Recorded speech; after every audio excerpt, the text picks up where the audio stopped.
Job guys.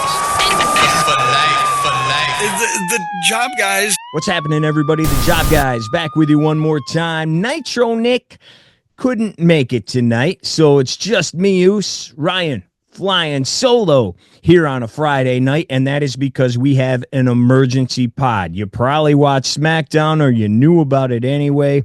The reason why, The Rock has returned to WWE. We will get into what happened, how it happened, why it happened, and then talk about the, I don't know how else to put it, strange, somewhat awkward segment with The Rock and Cody Rhodes tonight, which is setting up something at Mania. We don't know quite yet. But yeah, a lot of people may have tuned in to SmackDown tonight and had no idea what in the world they tune in, and right away, Nick Aldis is like, yeah, Cody, you're not in the match tonight, and it's because it's coming from above. The final boss is here, and the final boss says you're not in the match anymore. He wants to meet with you. Then they put up a bunch of tweets and everything because The Rock had tweeted on Thursday night out of the complete blue, oh, by the way, I'm going to be in New Orleans tomorrow for SmackDown, so you're going to want to check that out. So here we go, and that shocked the entire world because earlier in the night, news broke that The Rock and Leo were going to be in a new Martin Scorsese movie about some kind of gangs or whatever, gangsters, as he always does every movie, this time in Hawaii, and The Rock was going to be a part of that. Well, because of that, even a lot of my friends were like, oh, The Rock is never coming back, let alone now for this Mania season. What people fail to realize, and again, I don't know, maybe they could, but if they just broke the news about this movie coming out Thursday, it's not like they're going to start filming it tomorrow or like Tuesday. You know, if it just broke, I'm pretty sure there's probably a little time that passes between, you know, people signing up for a movie and then it actually filming. So, yeah, that meant nothing for this Mania season. So, if you listen to people online, and I heard even The Torch say tonight that WWE just found out, everybody in the back, it was out of the blue. There was very little notice, if any. At the very earliest, it was this week when they found out that this was going to happen. I don't know that I necessarily believe that. I don't totally not believe it, but I'm not sure I believe that, and here's why. A tweet surfaced on Friday when all of this happened from Cody Rhodes, and it came on February 1st. He does this every month where he comes out and he goes, hey, guys, here's my schedule for the month. If I'm coming to your town, I'm going to be, you know, here I am. I'm going to be in your town. And he goes through and he puts every date that he's going to be at. Well, this month, he put little videos behind every one. So, you know, whatever days it is, February 3rd, February 5th. Then it gets to February 21st, New Orleans, SmackDown. And the video behind it was he and The Rock sipping tequila in the back off that Instagram Live video at the very first Netflix Raw. Now, I'm sure that's just a coincidence, right? Yeah, just sheer coincidence. Yeah, I mean, gotta be. February 1st, he put out that video of him and The Rock. Now, why would he have done that? Excellent question. Kind of strange, isn't it? Or is it? It's because they knew, and he was throwing a little Easter egg out there.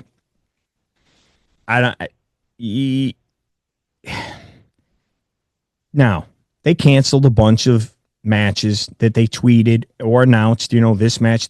Cody was supposed to be in a 6-man tonight, and they pulled him out to do the segment with The Rock. Don't know why he still couldn't have done that match, but, you know, whatever. He didn't.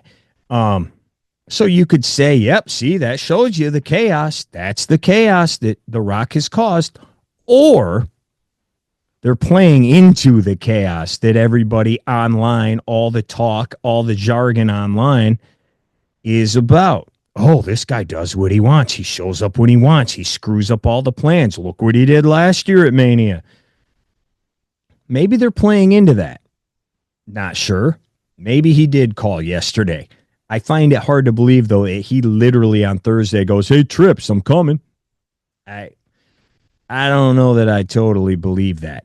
I think they are playing into this whole thing, and you saw it with the angle that played out in the ring later on in the night. So let's get into what happened. If you watch SmackDown tonight, you already know, but let's just go through it real quick. You know, a lot of the talk was, oh, he's going to be in New Orleans because news broke a few weeks ago that they were going to announce WrestleMania coming to New Orleans next year during Super Bowl week. Didn't end up happening. Well, that did happen tonight. Comes out and his music is a remix and it's got Cash Money in there. It's got The Block is Hot by Lil Wayne. And then he comes out. He says, finally, WrestleMania is coming back to New Orleans. And then he calls out Cody. And he keeps going along the same lines that everybody hated from the Netflix show, which I agree, very strange.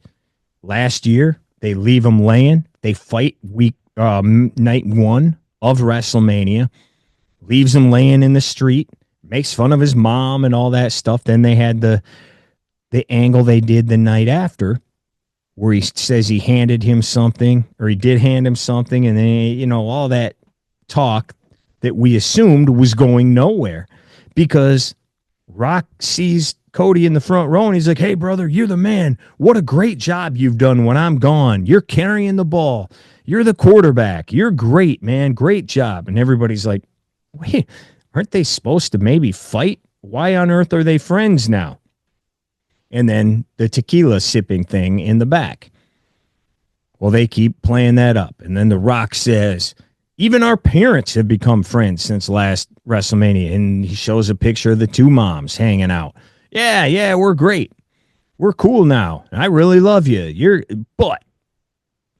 And then he says, you know, I'm the director of the board of TKO. And I'm just like, oh, here we go. This is the same crap that I've ripped for 5 years on AEW for. This EVP stuff. I'm an EVP. Oh, look. Yeah, we know in real life you are an EVP. Don't say this stuff on television. Because if you are an EVP, well, then just do whatever you want. Like, make yourself the champ. Why are we even going through all this tonight? If you're in charge, just make yourself the champ and be done with it. I hate that. I hate all of that. So I'm already like, okay, we're off to a bad start here. He goes, you're a great champion, but I want you to be my champion. We're like, what the heck does that mean? Okay. And then he tells everybody, I'm the people's champion. I'm their champion, is what he said. And all I'm thinking about is the old NWO making fun of the Horsemen. Not a dog spot, not a liver spot, not a spot, but my spot. Average your carpentry skills. That's all I could think of right there. But so he says, I'm their champion, which is true. He goes, well, let me tell you. What do you got? You are their champion. What do you got? A few million Instagram followers? Well, I got 500 million. I'm the most followed man on earth. I can do anything. I can do anything for you. I can give you a life you've never had. I can give you whatever you want. Your daughter, your mom, Brandy. I can do it for everybody, man. And I'm just going, this is 1998 Austin McMahon. This is the night after WrestleMania 14 when he wins the belt and goes, I want you to be my champ. And he came out the next week wearing a suit and everything. Remember that? So I'm getting Austin McMahon flashbacks here. And it's going way too long. It's going too long. The Rock, I don't know what happened to this guy, man. He used to be so good. And last year, too, it takes him 20 minutes for a point that should have taken like 2 minutes. He had some good lines in there. Meth Head Mary and, go smoke some more crack and all that. Yeah, that stuff was hilarious. But he stumbled around and said walking clown emoji like 48 times before he got to those lines. They're like, all right, let's go, dude. Come on. And he's doing that here, too. He's kind of trailing off a little bit. Not as bad as last year, but anyway, he goes, meet me at Elimination Chamber and give me your answer. And he goes, oh, wait, and I want that. And it looks like he points to the belt, which they talked about last year. Remember, he's like, hey, I'll trade you. And he gave him his little Toys R Us belt. And then he took that belt. He goes, you want this? All of this whole thing is about my belt? No, I want your soul. Huh? What? And then he touches his cheek and rubs his cheek.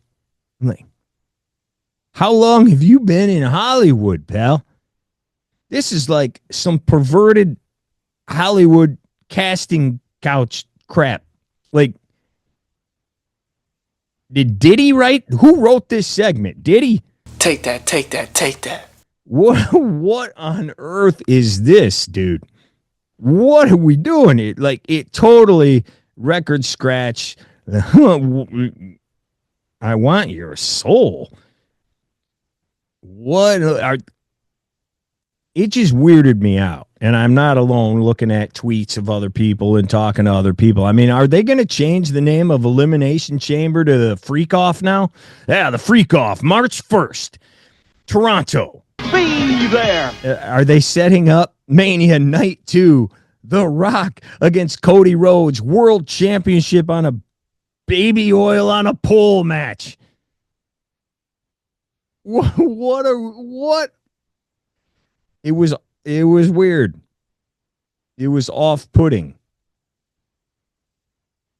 It's like, you had the McMahon thing and McMahon and Austin, and now like I want your soul.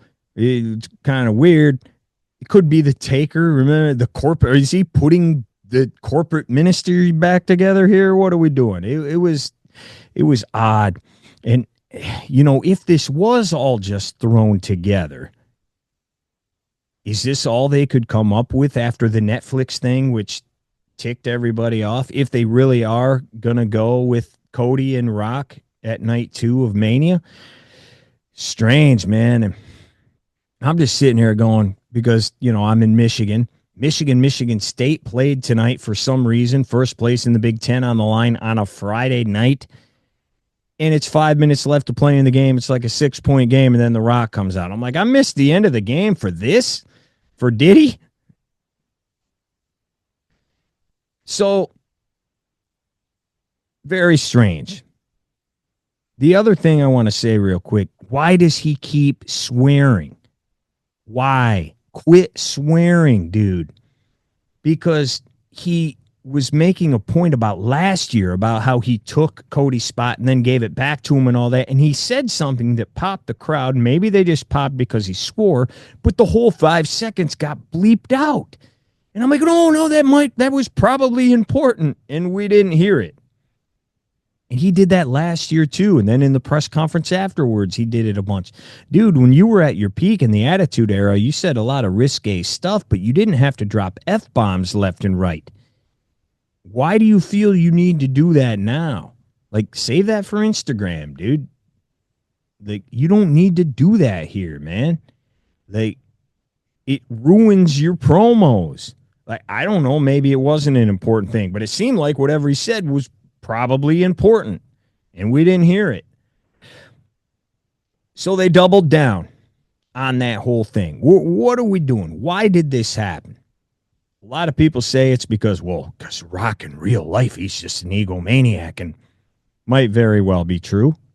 Or again, they're playing into all of that just because, people believe it. I'm supposed to be a heel. Let's go with it. So here's my answer to why he is being so nice to Cody, and now like their parents are friends now. I think the answer is pretty easy. They didn't take him seriously at all last year. Like, we're the bloodline. We're going to wipe the floor with everybody. No problem. And after everything they put him through, all the beatings and whatever, he still beat Roman. And now he's carried the belt for a year. So this is Rock saying, hey, if you can't beat him, join him. But we're going to use this guy, and we're going to make him think that we care about him. So they buttered the dude all up, you know. They praised him. Oh, you're the quarterback. You're carrying the ball, brother. Well, all that praise and all that whatever, well, now they want something from him. Now that they butter them all up, they think they're friends. Well, now I can ask my friend for a favor, right? No, now I'm going to ask you to be whatever, corporate champion, whatever they're going to call this go-round. So The Rock got close to him so he can use him. I believe that's what's going on here. That's the story they're trying to tell. Now, could Cody turn? I think there's negative 1,000% chance he turns. He says yes at the Chamber. There's no way. You saw him signing autographs for kids. Did you see, I don't know. I don't see that happening at all. No chance. So The Rock's plan is going to blow up in his face until it doesn't, and he finds somebody else, which I'll get to in 1 second. Real quick, before that, the press conference afterward. This was like a real press conference. This wasn't one of those, excellent match tonight, Will Ospreay, like, most of them are. This was real media in New Orleans because they knew that they were going to announce WrestleMania. That's why all these TV stations were there. My boy Larry was the second question to The Rock down there, longtime TV guy. So it was real media for the most part, asking questions. So he was dumbing it all down a lot. He's like, oh, babyface, that's like what we call a good guy. He really dumbing it down for everybody. But he did say a few things, one of which was, he talked about, oh, I'm having so much fun. This is fun, isn't it? The want your soul. What does that mean? Who knows? Then he says, quote, I love how unpredictable this all is. Not everything has to culminate in a match. So did he just tell us, yeah, I'm not fighting at WrestleMania? I am not fighting Cody? Did he just tell us I have somebody else who will? I think he might have. So here is my prediction. Would I bet the house on this? Absolutely not. Would I bet the hat I'm wearing on this? Probably not that either. This may be more of what I want to happen than what I think is going to happen. But I do think there's a chance that this happens. So let's say, yeah, they could obviously fight. But how does that happen? The Rock's not in the Chamber. Once again, if he's the boss, he can do whatever he wants, right? He can just put himself in the Chamber. There we go. Then he wins the Chamber. Boom, boom, boom. They fight. Now, why he wouldn't just make himself the champ since he's the boss? Just make yourself the champ, dude. I don't know why he wouldn't just do that. Why he'd even put himself through the Chamber. But I digress. That could happen. They could fight. Or whoever, let's say Cena wins, and he puts himself in that match. And now it's a triple threat. He could do anything. He's the boss. They've told us that. Or Cody turns him down at Elimination Chamber, says, yeah, I'm not doing it, man. No, I'm not giving you my soul or anything else. See you later. Cena wins the Chamber. And then he cheats to beat Cody to win the belt. And we end WrestleMania 41 the same way we ended WrestleMania 17, with Austin and McMahon shaking hands. Only this time, it's longtime enemies, John Cena and The Rock, shaking hands. Now, why on earth would John Cena turn heel? Especially during his last year, his final run. Well, didn't they kind of set it up a little bit? at that press conference after Royal Rumble when he said, I deserve to be in the main event of WrestleMania? I'm John Cena. I have enough pull around here that I can put myself in the chamber when everybody else had to qualify, by the way. Who pulled the strings for him on that? Maybe he knows someone on the board of directors who put him in the match. Anybody ever think of that before? Maybe.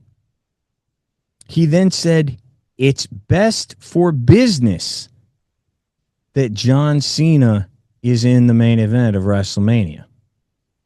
And then he said he came back for one more year so he could break Ric Flair's record and win his 17th world title. John Cena has never spoken like that before.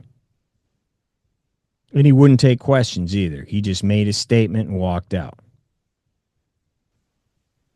Why would John Cena say those things? Just putting it out there.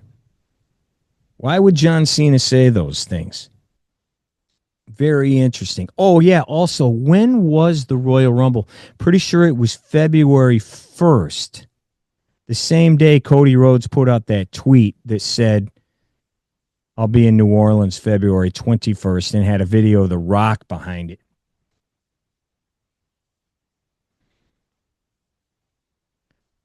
So there we go.